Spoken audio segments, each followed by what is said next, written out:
नमस्कार दोस्तों, मैं हूं मनीष और आप देख रहे हैं फिल्मी बीट। दोस्तों, भारत साल भर में लगभग 1500 फिल्में बनाता है। पूरी दुनिया में इसकी केवल आधी फिल्में ही बन पाती हैं। लेकिन इसके बावजूद अपने 100 साल के सिनेमाई इतिहास में हमारा देश एक भी ऑस्कर नहीं जीत पाया है। Slumdog Millionaire, life of pi और गांधी जैसी फिल्मों में भले ही भारतीय एंगल का खास महत्व हो, लेकिन ये भी एक कड़वा सच है कि इन फिल्मों को किसी भारतीय डायरेक्टर ने नहीं बनाया था।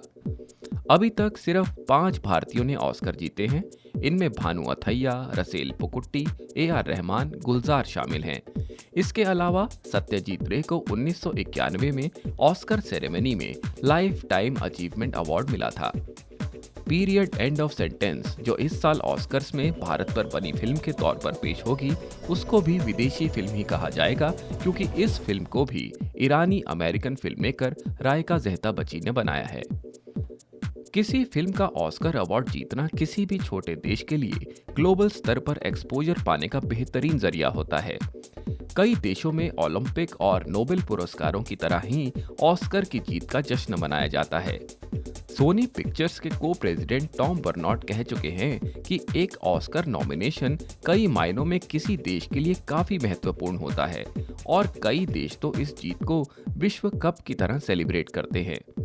ऐसे में ये जानना जरूरी हो जाता है कि 100 सालों के सिनेमाई इतिहास में भारत की तरफ से अब तक एक अदद फिल्म ऐसी क्यों नहीं बन पाई जो देश को ऑस्कर अवार्ड दिला सके। दरअसल कुछ फिल्मों को अगर छोड़ दिया जाए तो भारत की तरफ से ऑस्कर में गई ज्यादातर फिल्में औसत दर्जे की ही रहीं। साल 1957 में आई महान फिल्म मदर इंडिया ऑस्कर जीतने के सबसे करीब पहुंची थी। ये फिल्म महज एक वोट से ऑस्कर जीतने से चूक गई थी। इसके बाद जो फिल्म ऑस्कर्स के फाइनल में पहुंच पाई वो थी साल 1988 में आई मीरा नायर की फिल्म सलाम बॉम्बे और आमिर खान की साल 2001 में आई फिल्म लगान। 1957 से 2012 तक भारत ने ऑस्कर में 45 फिल्में भेजीं, जिनमें से 30 फिल्में बॉलीवुड से थीं, लेकिन इनमें केवल 8 फिल्में ऐसी थीं जिन्हें नेशनल अवार्ड मिला।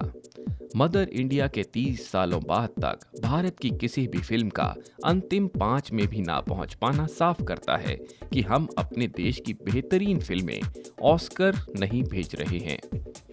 साल 1998 में फिल्म जीन्स को ऑस्कर की ऑफिशियल एंट्री के तौर पर भेजा गया, जबकि श्याम बेनेगल की फिल्म समर एक बेहतरीन फिल्म थी और इसे नेशनल अवार्ड भी मिला था।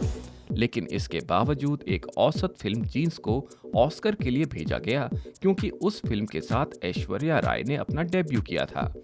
ऐश्वर्या मिस वर्ल्ड का खिताब जीत चुकी थी और उनकी ग्लोबल पहचान के चलते उनकी फिल्म को ऑस्कर में पुश मिला। कमाल तो तब हो गया जब हम अपनी भद्द पिटवाने में खुद ही तुल गए। साल 2007 में पंकज कपूर स्टारर धर्म जैसी बेहतरीन फिल्म ऑस्कर के लिए जा ही नहीं पाई और एक कमर्शियल फिल्म एकलव्य को ऑस्कर में भारत की ओर से भेजा गया। एकलव्य को तो भारत में ही पसंद नहीं किया गया था, ऑस्कर्स में क्या पसंद किया जाता। और हाँ दोस्तों, मराठी फिल्म श्वास, वो बेचारी फिल्म फंडिंग ना होने की वजह से अपनी मौत खुद ही मर गई। इसी तरह साल 2012 में फिल्म बर्फी को ऑस्कर के लिए भेजा गया था।